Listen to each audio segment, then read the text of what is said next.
Placing a trade shouldn't be complicated. It should be smooth as butter. The Fidelity app makes investing easy with zero-commission U.S. stock and ETF trades, no account minimums, and fractional shares trading. Fidelity, where nothing comes between you and the trade. That's smooth.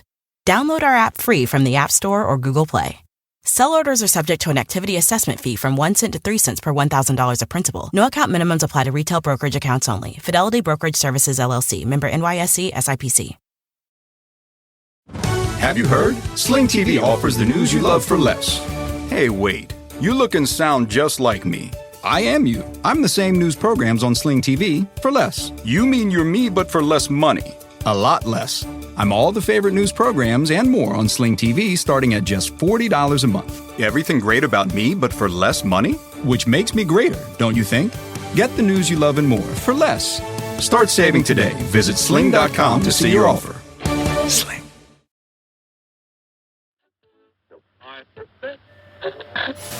Welcome. All right, dude. Well, Aaron, do you mind if do you know that joke? Oh, yeah. Aaron. Okay. Oh, I'm sure. I never want to assume. I'm just gonna call you Aaron though.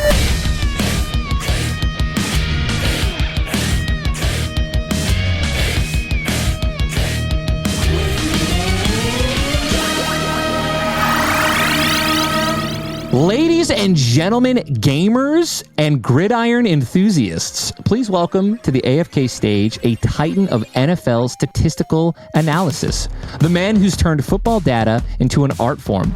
He's the man with the iciest NFL takes this side of the Mississippi. He is Aaron Schatz. With a resume that reads like a touchdown drive down memory lane, Aaron and his groundbreaking work as the founder of Football Outsiders has forever changed the way we see and understand the game.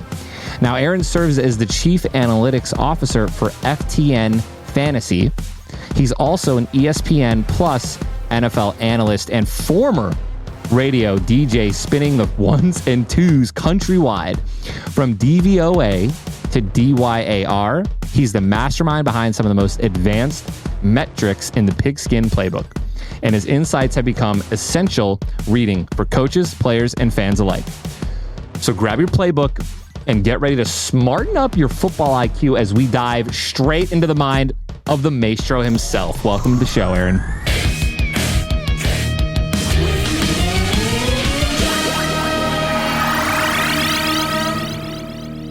Let's just hop right into it, man. We all know it's the football analytic legend that has come up with what we like to call the DVOA. We've had him on the sports show recently as well with my brothers and Kurt Benkert. It was an awesome episode. But dude, the king of football analytics, man, can you please explain as I'm sure you get this a million times, as quickly and as easily to the audience out there what DVOA stands for and DYAR? Yes. Okay. DVOA stands for Defense Adjusted Value Over Average. And basically how it works is I measure the success of every play based on the down and distance, and then that gets compared to a league average baseline that's adjusted for situation and opponent. And then DYAR stands for Defense Adjusted Yards Above Replacement. Basically, DVOA is the rate stat, and DYAR is the totals stat. So like if you're a player who's average, but you carry the ball a lot, you still have value because you're carrying it instead of some backup who's not as good as you. So DYAR helps measure that. I love that, man. And how would you say, or would you agree with this? Would you believe that this has revolutionized the way that we analyze NFL games? I definitely think it's part of it. I mean, I've been doing it for a long time, and there's certainly spread, and there's other advanced stats that people use that have also helped to revolutionize the way people analyze the game. But yeah, I mean, I know a lot of people use my DVOA, whether it's, people just analyzing, beat writers want to talk about their teams, gamblers, fantasy players. A lot of folks use it. And you have, speaking of that, I think we talked about this as well on the sports show. You have a network as well, right? The FTN network. And that also doesn't that kind of also pick out, players and uses basically all the DVOA stats to create nice little, advantages? Yeah, FTN Fantasy is the best URL to use, but that is the website that I am with now. And you find all my DVOA stats on there. And if you're a subscriber, you can get a bunch of splits, like not just run and pass, but, by down or by time of game, and stats that go all the way back to 1981 for people who are interested in history. Oh, that's but awesome. But FTN has a bunch of other fantasy stuff too, like advice for DFS and advice for betting and other sports, not just the NFL. Like there are people who write for FTN who do baseball and tennis and hockey and basketball and a bunch of stuff. So yeah, I'm looking at the website now. You have NFL, MLB, NHL. So I'm assuming that are these like other people within your network that use the same principle of DVOA essentially for other sports? So it's not just for football? No, they do other things. The type of ways that people analyze other sports is different. Because you don't have the whole down and distance thing the way you do in football. But we just have a lot of fantasy analysis. The analysis for football, they take some of the basic ideas that help you pick the right DFS players, and they use that for other sports. But DVOA is basically a football thing only. Football season, unfortunately, I think I speak for every football fan out there, is over. Pour one out. The Super Bowl was... I loved it. I would love to know your thoughts about the Super Bowl. Did you bet on it? Did you pick the right winner? Like, let's just dive into this a little bit, because I did not pick the right winner. I said San Francisco slightly, which I think was borne out by the fact that the game went to overtime. And I liked, one of the bets I liked was betting on 49ers other than Brock Purdy to win MVP. And I think that had the 49ers won the game, that would have proven accurate, that somebody other than Purdy would have won the MVP, but they didn't win the game, so that's not what happened. Oh my goodness. Wow. I didn't even know you could. I mean, I live in Florida, so the only app I have down here for betting, like money line, et cetera, and things like that. I guess you say like a sports book is Hard Rock, and that wasn't. I don't think that was an option. That's great. Florida is running behind other states when it comes to betting. It's going to come to Florida at some point, but I know that they have to negotiate things with like the Seminole tribe and stuff like that. I had the Chiefs. I had the Chiefs money line going into preemptively going into, just put a little sprinkled a little. I mean, way more than my unit. But had a pretty big bet going into it. It was going to be like my last large bet of the season, of course. And once it went into over, so at halftime, I mean, dude, they were down by, I think they were just down by a touchdown. I think it was 10-3 at half. Yes. And the odds were just too delicious to not double down. Especially because they were outplayed by San Francisco by a lot in the first half. Yes. So when San Francisco was only up by 7, you're sitting there going, there's no way they can hold Kansas City down for a whole game. They should be winning by more than this. They're in trouble. Yes, and what you just said was echoing in my head. So I was sober for I did dry January, so no drinking all the way through January, and then I also just kept that going through to the Super Bowl as well. So like I have found that I have, and people could, not to say that people can't drink and have self-control. I as a sports bettor, I found that I would make just very stupid last-minute decision, just like, I'll put, screw it, 500 on this, right? And then it misses, and you're like, oh my god. But like as being sober for the last couple of months, that went down drastically. And I can say that like soberly, I was super confident going in at halftime. I was like, dude, 1,000 on the Chiefs plus 350 for 4,000. I love that. And then once it went into overtime, I was just like, there's just no way, right? When OT struck, I was like, there's no shot Brock Purdy and the Niners, who have struggled against every single team along the way, are going to win this against the Chiefs. The Chiefs are Captain Clutch Mahomes. I like Andy Reid over pretty much anyone. And I doubled down on OT as well, and that paid off. So that was, I really enjoy that. There definitely was the feeling once it went into overtime that Mahomes was a little bit inevitable, that it was going to come down. And especially once the 49ers, the pass rush, Chris Jones got to Brock Purdy on what was like 3rd and 4, I think. And then they had to kick a field goal. And I was like, oh, here we go. Mahomes is going to drive. Even though he had only driven for like 1 touchdown the rest of the game, you were like, you knew it was going to happen. You just kind of knew it was going to happen. Okay, so this is actually an interesting concept to DVOA. So DVOA obviously takes the entirety of the game. Have you ever thought about doing, or do you already do, like quarter analyses, right? Like it's surprisingly unpredictable.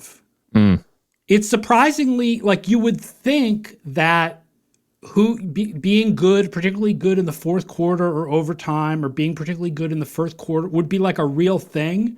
Right. But it's not. Like, it matters a little bit in the first quarter because of the way that teams script their first 15 plays. Yeah. So there's a little bit of predictive quality when teams are particularly good in the first quarter, but otherwise it actually, doing quarter by quarter analysis doesn't have any predictive ability.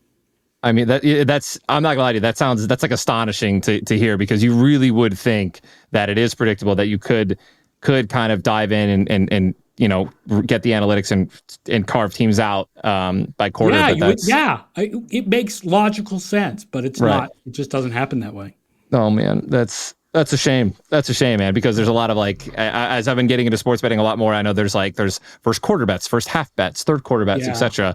And that would be super helpful for the next season, man. Which I am just, dude. This is my first year of sports betting, and you know, I'm a very good.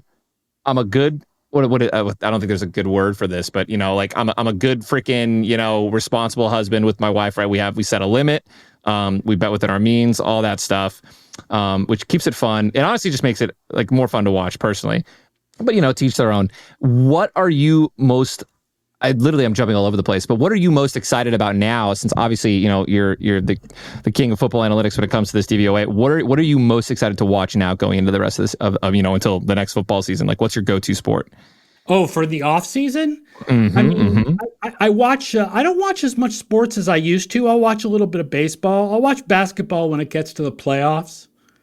You know, it helps that I'm in Massachusetts and the Celtics are really good and they're major championship contenders. So, you know, they'll probably go far in the playoffs and I'll get to watch a lot of that. I'm probably more of a baseball guy, but I tend to watch other stuff in the off season. I tend to watch all the streaming shows that, like, I didn't watch for months because I was watching football games all the time. All right, so it's just literally a full-blown off-season. You're just catching up on all the shows. That's cool, man. I'm hooked. I'm watching everything. I'm trying to get as much knowledge as possible. I really just skipped, you know, years of sports knowledge and watching with my brothers and my family just because I would just do nothing but play video games.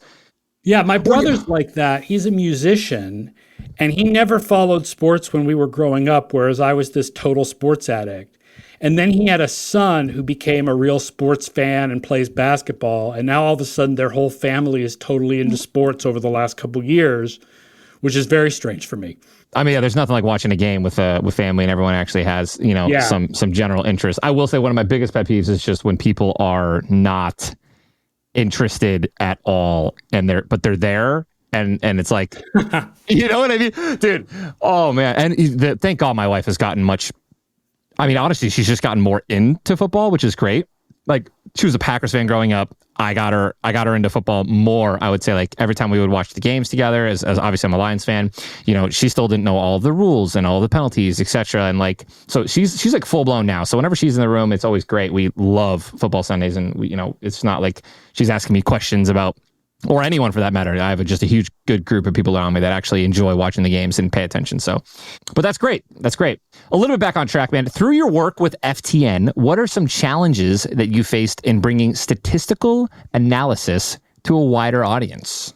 Yeah, I mean, it's always been the biggest problem was always explaining it, right? Because you do these numbers and you have to figure out a way to present them that people will understand. And then you have to come up with names for them that people will understand. Like, the fact is, if I started now, I probably wouldn't call it DVOA. I'd call it something simpler. But after 20 years, it's sort of stuck. So I'm kind of stuck with it. But explaining advanced stats and how they work and what they mean to people can be difficult. That's why I have everything revolve around zero, because the idea is that positive means more scoring and negative means less scoring. And I figure people know that, you know, the idea that zero is average makes sense. I also do a lot when I talk about stats. I do a lot of giving a rank, because if I tell you that the Lions are 23%, you have no idea what that means. Right. That if percent could be of anything. The Lions are 5th, you know what that means, because there are 32 teams and they're 5th. No, I mean, yeah, it makes perfect sense, and to someone like me that, again, and just hey, let's get a little, a little broader here. Statistics are, usually when it comes to broad percentages are usually massively, or can be misconstrued and can be altered, or whatever. Like, misconstrued might not be the right word, but misleading. And I love that. Yeah, the rank, dude. Rank is easy. It's simple. I get it. I'm in a group chat with my brothers, obviously, and every week going into the Lions game, Chris and John would be like, Lions are 6 DVO rank pass rush against this, and it's like, I think we got a chance, and I love it. I love it, and it's very easy to understand. So yeah, I think you did a great job with that. Dude, just off for shits and gigs, man, what would you call it now? And you could take your time and answer this too. I don't know. Probably just efficiency or power ranking, or I don't think I put my name in it. People who do college ratings tend to put their name in the name of their rating, but the NFL people don't tend to do that. I mean, ESPN calls theirs the Football Power Index. That's kind of a cool name. Football Power FPI, dude. Yeah, so that's shorter, right? That's a little shorter. I'd call it something a little shorter, probably. Yeah, I can't imagine, dude, what you would call this. I was just screwing around when I started. This was like my goofy little hobby. I never thought it would turn into a living, so I didn't give a lot of thought to what I called things. Well, all right. So expanding off of that, how or when would you say that DVOA and just creating this way to analyze teams, when did it take off? So you said you've been doing this for about 20 years. So how long until it really became a moment where you were just like, wow, people are really respecting this, these analytics and what this means. I'm going to keep doing this. And then slowly. When I started my old site in 2003, I was able to get enough attention that when I lost my job in 2004, I was able to start doing this full time. So I quickly got enough attention that I could actually make a living doing this, writing. I was writing for various different places. Oh, cool. But then once we reached a certain level, then it was very slow to build. It was a few years before I started having a lot of people in the league kind of pay attention. Jim Schwartz paid attention very early. He was defensive coordinator of the Tennessee Titans, and he's now the defensive coordinator of the Cleveland Browns. But it took a while till more people paid attention. So that kind of ramped up slowly. But things have really exploded in the last 8 or 9 years. I'm noticing that you left out Jim Schwartz being the Lions head coach. Yes, in the middle. Any particular reason? Lions head coach, yes. Oh man, playoffs. He did. I liked him. He was much better than the pencil pusher.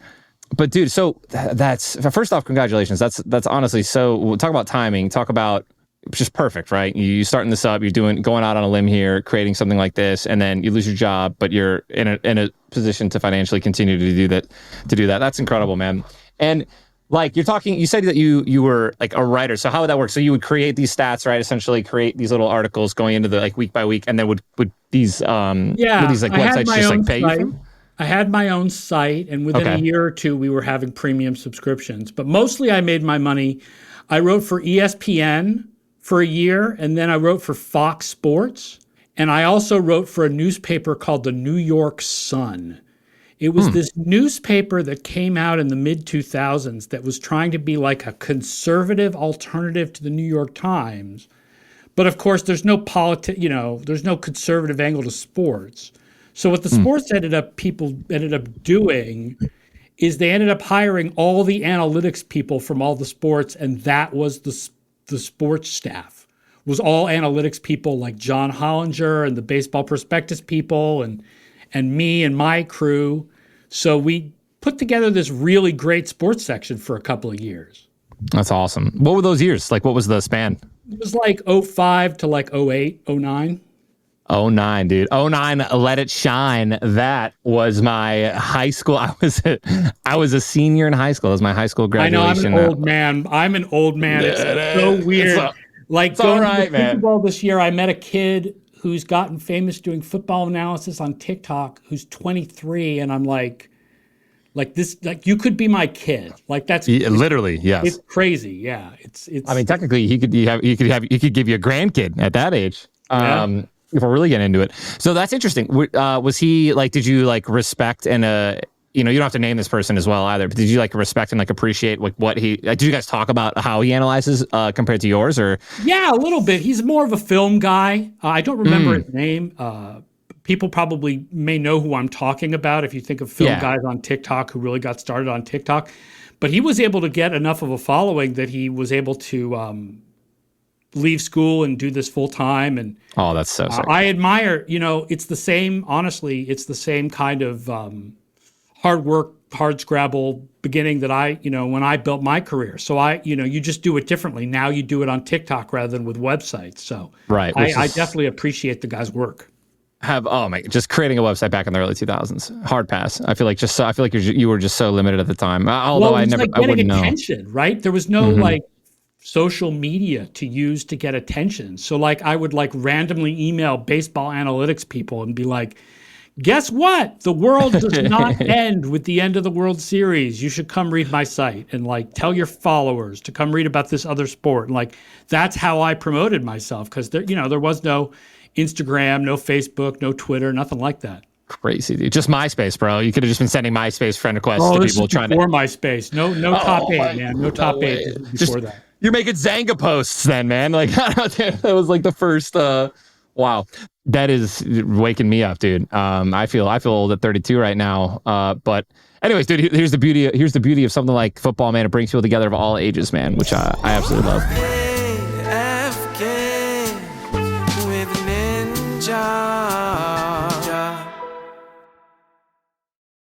Hey everyone, Ninja here, and let me tell you about Factor, the game changer when it comes to eating better without the hassle.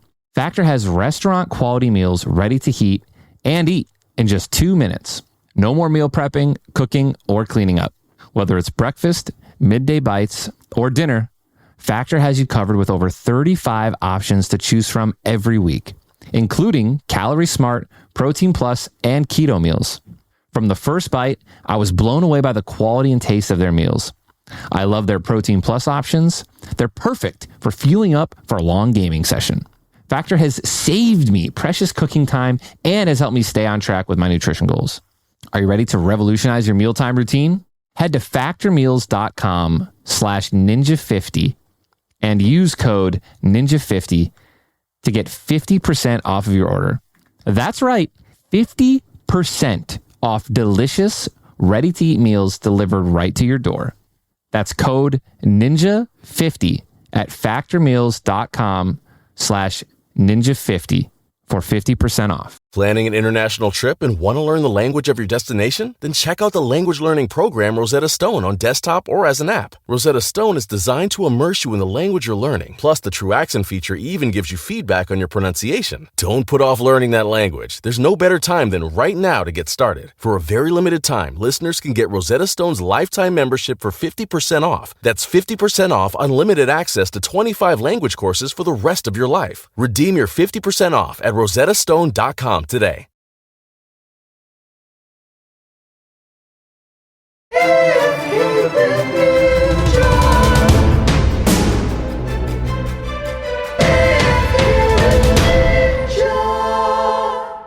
You were at the Super Bowl. Yes, I was in the stadium. Yeah, I watched was that it game electric, from the stadium. dude? Oh yeah. And I mean a little electric with the caveat that I think it was about 2/3 49ers fans and they didn't go home happy. No. So you would say that the Chiefs were away, essentially, in terms of the home crowd? I do think it was more of a little bit of an away game. The 49ers fans were definitely louder. I mean, there were plenty of Chiefs fans there, and certainly they celebrated when it was all over. But it's a nice stadium, Allegiant Stadium in Vegas. You know, we were up, the auxiliary press box is in the corner, kind of high up, but you still have a pretty good view of the game from there. Dude, I imagine that Chiefs fans, they're just so used to winning, bro. And when they're not in the lead and when they're not, like the game isn't over, they're just not cheering as much. And also it's, you save money and then your team makes the Super Bowl and you're like, this is it. I'm going to spend my nest egg on going to the Super Bowl. And then they do it again and you're like, I don't have that money anymore to spend. Yeah, and then they do it yeah. again, and you're like, well, if I paid up for it twice, I definitely don't have the money to do it a third time. And then they do it again, and now you really don't have the money. So I definitely understand why 49ers fans traveled a little bit better than Chiefs fans. Oh, for sure. The Niners were ready for that for that victory. I remember, dude, the reason I love social media so much is it just, it's there, the internet. Nothing leaves the internet, right? It's you post it once, it's on there forever. And there was a soundbite of George Kittle saying, after they lost 4 years ago, I'll be back here. I will be back again. This is not over for me. And he did, and he made it back, and they lost again. And so close. The last one was close, but this one was, ridiculously close. So I heard that the Niners, I don't know if you heard this as well, that they didn't even know the overtime rules, or most of the players didn't know the overtime rules. I have read that, and I don't know whether that's true. It would have been very strange if they had scored a touchdown on that first drive and everyone's just celebrating winning the Super Bowl, and they would have had to go out there and tell them, you did not just win the Super Bowl. The other team has a chance to tie you. Yeah, that would have been interesting. That would have been a nice clear. Oh man, that would have been so. That would have been forever the moment that just everyone would remember the Niners for the premature celebration, man. Ooh. Yeah. All right. Here's some random football funness. We're gonna throw some questions your way, man. Who do you think is the greatest Super Bowl champ of all time, and why? The 1991 Washington Redskins. Really? Yes. Underrated team. They were fabulous in all three phases. So in the history of DVOA going back to 1981, they are among the top 50 teams in offense, defense, and special teams. They were a phenomenally well-rounded team. Just fabulous. The playoff wins were huge too. I would say the 85 Bears are second. The 85 Bears. You know what, dude? I miss when the Bears were good. I wasn't even born in the 85. I was born in 91. But I still remember there was just some, Devin Hester days. That was such a fun era. And it felt like it was so short-lived too, which is super unfortunate. I'm staring at the just quick little Google right now. Dude, they were points for. They had 485 all year. They were first of 28. And then points against 1991 Washington. Yeah, 1991 Washington, number one scoring, points against, second of 20. That's what you expect. Yeah, that was a great team. And people don't think of it as much because, for example, they didn't really have a superstar quarterback. They just were incredibly well-rounded all across the roster. All right, final question. This one for the random football funness, man. If you could create, and this is right up your alley, Aaron. All right, if you could create a new rule for the NFL, what would it be? Oh, it would be to get rid of a rule. I would get rid of all excessive celebration rules. Oh, I love that. I let them celebrate. I don't care if they celebrate after the touch. I don't care if they use the football as a prop. I hate excessive celebration rules so much. And then would you pin that or pair that up with would you pair that up with taunting, or no? Is taunting still? Yeah, I probably would. I don't want guys drawing their finger across their throat or anything, but if you stand over a guy for 2 seconds, they throw a flag for taunting.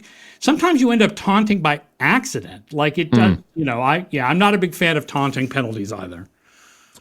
I'll have to agree. I think there are some that are I can imagine as a player that's on the ground, as somebody standing over me for 3 or 4 seconds, I'm you're a grown man, right? Playing at the top of your game, and here's this 200-pound dude just standing above you. I feel like that's pretty. I just want to beat the shit out of the guy, dude.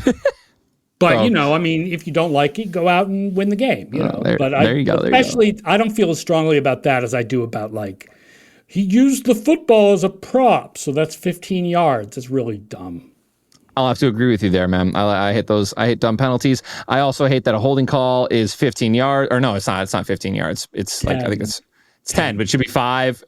I think holding should be 5. I think I like a lot of the college rules. J.J. Watt's idea is that they should call holding more often, but it should only be 5. I love that. I mean, yeah, there's holding out every play. Everyone says that. But yeah, you're getting these stars, man. Like, I mean, I don't even need to say them. There's so many. You're getting all these mega stars, dude, who are just some of the top, most aggressive, talented, just these absolute psychos that are getting held every single play. And you're only calling the egregious ones, but it's like, it's affecting the game every single play for these types of guys. And like, I agree. And there needs to be, as a Aiden Hutchinson fan being one of them, it's very frustrating to see the dude just get absolutely mauled every play and maybe get one flag. Yeah. Like, and he's still leading. Like he was still. You're not leading, the only fan of a pass rusher who feels that way, right? I mean, almost a lot of great teams have that one guy, and no, it's super annoying. Kind of like talking about rules. Touching on, what did you think about the year where they allowed challenging interference and they didn't turn over a single one? Yeah, that was weird. I mean, I think it was a good idea. I thought it was a great idea. The fact that none of them got overturned, it was like, why did we do this in the first place? Like, there's definitely interference. Interference is a huge gain, be a huge gain, and there's some of them that aren't interference. I would rather. I don't want them constantly looking for interference all the time, but when they call it and it was, I want them to be able to take it away if it turns out it wasn't interference. Right. I mean, I think that. I feel like there's two ways you can fix this problem. You can fix it by switching to the college rules, where it's at most it's 15 yards. So you get rid of the Aaron Rodgers special where he hucks it up 80 yards. Well, I think of that as the Flacco special, but yeah, a Flacco special, dude. It's the Aaron Rodgers special to me because it happens so often against the Lions. Yeah, I guess that's true. If Flacco used to do that all the time with Torrey Smith. He used to have like tons of DPIs. Yeah, it was. I mean, it was literally, and then we have Kurt Benkert on the show, and he talked about, or literally on the show, and he talked about how, yeah, he's like, it's just he was known for it. It was always in his head, and it was just like, I feel like a lot of teams don't do it as much, where it's like, it's fourth quarter, 20 seconds left. You have zero timeouts. You have to go 80 yards. Throw a guy by 2 yards, and when he comes back to the ball, he runs in a defender, and suddenly. It happened so often against the Lions. I mean, the amount of times we were leading in the fourth, and then Aaron did that. I don't want to. I'm actually getting sick to my stomach thinking about it, dude. All right, man. We've talked about football for the last, almost 40 minutes here, man. Let's talk a little bit about life outside of football, dude. So apart from the greatest game of all time, what are some of your other interests or hobbies that your fans might not know about? Let's see. I play video games like everybody else. Mostly into RPGs, I think. I'm playing Yakuza right now, or I guess it's called Like a Dragon now, Infinite Wealth, Like a Dragon Infinite Wealth. And I just bought myself a retro arcade machine. It was my present to myself after the season. Dude, first off, congrats. That's awesome. Great purchase. Dude, I've actually seen some people play this on some of the people that I watch on Twitch were playing this. Do you like Infinite Wealth? Yeah, no, Like a Dragon Infinite Wealth, yeah. Yep. Nice, dude. Yeah, it's a lot of fun, and it totally makes me want to visit Japan and Hawaii. Literally, the new game takes place in Hawaii and Japan, and I'm like, oh my god, two places that I'm kind of a I'd love to foodie. visit. Foodie. Speaking of Japan and Hawaii and reasons I want to visit them, so I do like going out to eat to interesting ethnic foods that I've never had before. Dude, let's get while we're on the food business, dude. I am a strong believer. So I love anime and a lot of anime and Japanese culture, dude. It is surrounded by food. If there's one common theme in anime, it is that every character, or at some point, there's someone that is obsessed with food. And I agree. And many a truth is spoken in jest, or whatever, something. There's a saying for that. I think that one of the main reasons to live is to eat good cuisine, and to try good food. So what's your go-to meal, bro? You're on death row. What do you got, sushi. Man? Sushi. What kind? Talk to me, man. What's your favorite roll? Salmon, tuna. I like salmon stuff. I like it very basic, just the rice and the Really? Do you like the wasabi? You dip it in wasabi a little bit, or you sprinkle a little wasabi? A little bit of wasabi, yeah. Oh yeah, dude. So I like basically every Asian cuisine, including the lesser known ones like Vietnamese and stuff. Like it's just all really good stuff. Dude, here's a little. I don't know if you know my brother John.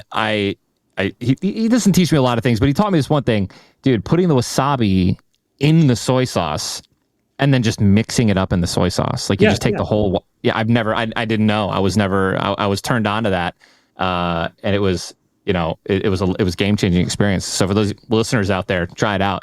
Because it can get annoying, dude. You know what I mean? Using the chopsticks, placing a little piece of wasabi on every single roll. No. You mix it with the soy sauce, and then the soy sauce gets a little bite to it. I'm trying to cut back on my soy, so unfortunately, I don't do that very often. But when I was doing that, bro, delicious, man. There's this sushi place. If you ever come down here, Aaron, there's this sushi place that, like, your typical spicy tuna roll, dude, is just, it's like seaweed, rice, and then a little bit of tuna inside, right? Mix it with some sriracha or whatever. Throw a cucumber in there, and there's your roll, dude. This place, they do their spicy tuna roll. It's the same thing with, like, they put this, like, a little asparagus through the whole roll, this very long piece of asparagus, and then they load it with tuna. So it's like a lot of freaking tuna. And then they put a fresh slice on top as well, dude. So you're getting some legitimate, you're getting some bang for your buck here, is what I'm trying to say. There's an all-you-can-eat sushi place in Natick, Massachusetts called Minato. That is my restaurant of choice. That's where I go to celebrate things. Love it, dude. Oh man, I got plenty down here. I love this place, man. Who's your favorite? And this is just off the cuff, man. Who's your favorite, like, sports show analyst or sports show, whatever, surrounding the NFL during the season that you like to listen to, or that you think has, like, the most validity when it comes to, like, analyzing players? I love Mina Kimes and Dominique Foxworth. Greg Olson is the best color commentator at this point. Definitely. Nice. Okay, so you're not okay. I don't want to say you're not a Romo fan, but, like, who's your best wombo combo that you would love to have casting a Sunday night game? I probably, if I could put Kevin Harlan together with Greg Olson. That's a good wombo. It's a good combo, man. I'm a huge fan. I don't care what anyone says, dude. I like Joe Buck, man. No, I like Joe Buck. I love his voice, dude. I could fall asleep to his voice on any game. It's when my team's already lost, I'm sad. Well, they don't lose as much anymore, so I don't know why I said that, but that's how it used to be. I always felt like I was just, the Lions lose at noon. We never had any primetime games. I would be drunk and I would just fall asleep, and then here comes Joe Buck. Hey, we got a great one for you. At Lambeau, it was always Lambeau because the Packers are always good. And even this year, man, I think we talked about it on the show too. God, man, can they just be bad once? Can they just go 3 and freaking 14 one time? Like, please. It's called the 80s. Yeah, if you go back to the 80s, that's when the Packers were lame. It really it was a thing once upon a time. That's a miracle, dude. I can't stand Packers fans. Most of them, I just feel like they're just so.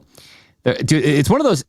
They have this, I don't want to say they and speak for everyone, but I will.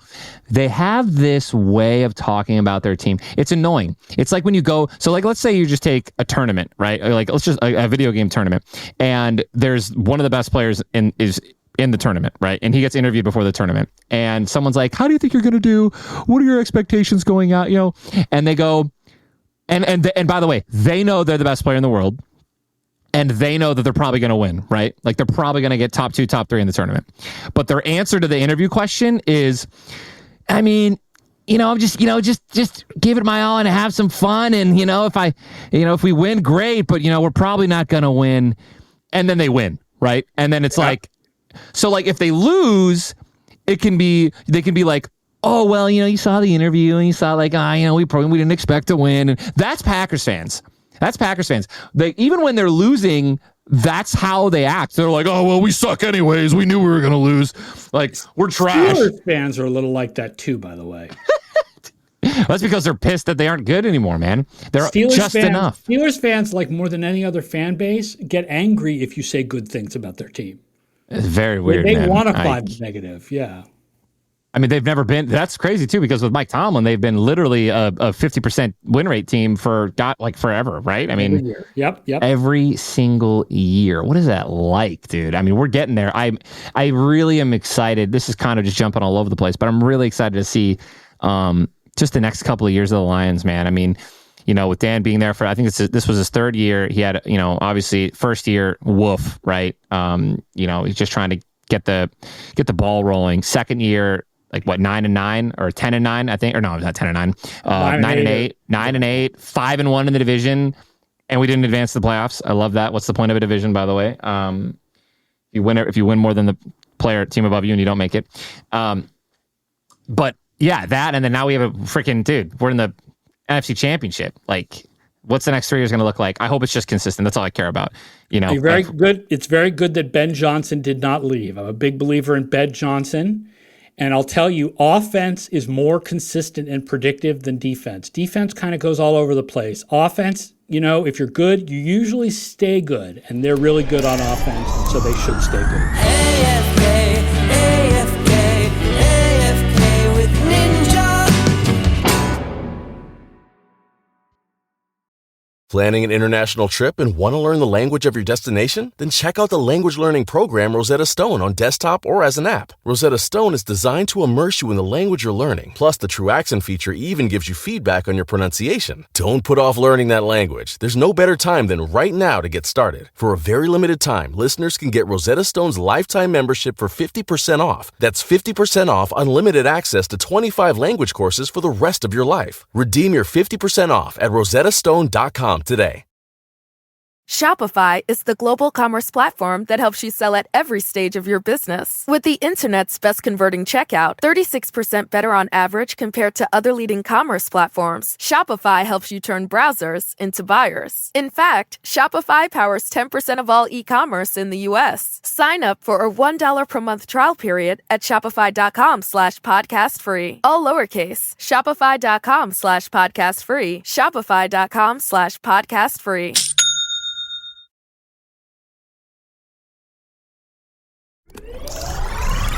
We're going AFK with Ninja. What's he gonna say?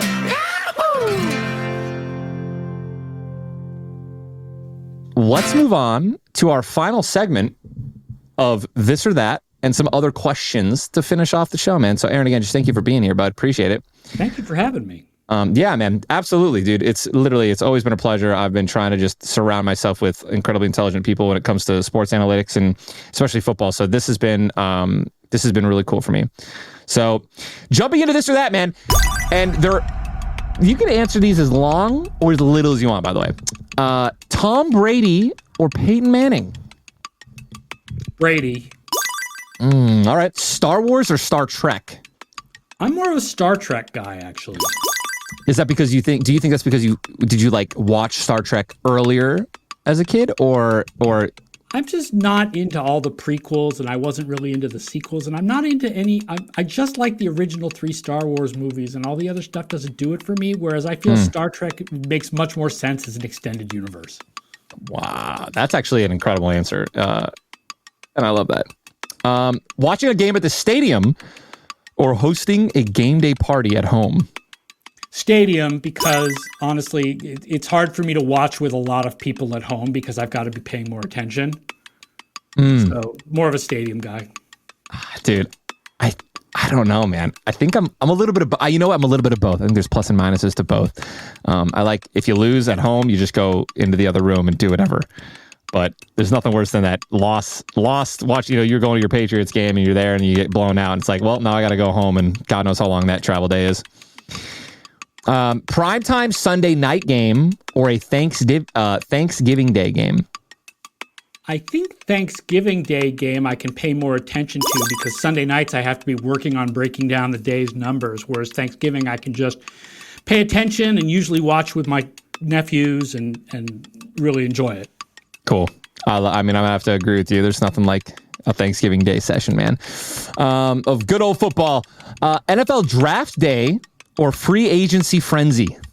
More of a free agency guy. You can't learn about everything. It's just too much. And the thing that I skimp on is the draft. I do not know much about these kids until they get drafted and I know what teams they're on. Like, I do not have a lot of draft opinions. So I'm definitely more of a free agency guy. Okay. Early bird or a night owl? I used to be a night owl, and now I'm an early bird, and it's weird.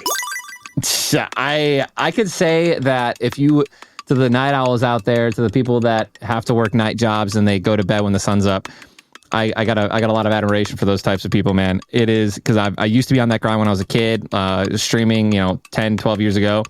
And like, I just felt like I didn't feel human, I think is kind of how I would like to explain it. I felt different. It felt weird. Like I would be going to bed when my parents were waking up at 6 a.m. Like, it just felt very degenerate-y. But yeah, maybe it's because I was playing video games and not actually doing something important at that age, at least. All right, moving on to our final questions, man. Are the Detroit Lions winning the 2025 Super Bowl? Yes or no? It's not likely, but they've certainly got a shot. They're one of the teams with a shot. Like, you have something to root for. There's no question. Like, you can go into next season thinking, like, we're one of the contenders. Yes. And it's fine. It's weird even thinking that. This is kind of so the question is who's the best player in the NFL right now? But I feel like let's just say who's the best. I don't even want to say who's the best quarterback because we know that's Mahomes. Who do you think is the best wide receiver in the NFL right now, or offensive player rather? Ooh, Tyreek Hill. Yes, I love that answer. I'm a huge Hill fan. All right, if you were stranded on a desert island with one NFL player, past or present, who would it be and why? They sent me a couple of these questions ahead of time, and I thought about this for a while, and I'm like, if I was on a desert island, I would want someone who I think would be really interesting to talk to. I thought Colin Allred, the former Tennessee Titans linebacker who's now a Senate candidate in Texas. Oh, wow. Would be a really interesting guy to talk to. Plus, he's built like a linebacker, so he can take care of the physical needs of being on the island. But you get there you both. Go. There you go. That's a great answer, dude. Oh yeah, look for someone with survival skills who can build a raft, right? Look at some right, but who's also got a really interesting life. So like you can talk to them about interesting things. All right. So this one you probably did not have because my brother sent me a question as well that he wanted me to ask you, and I like this one.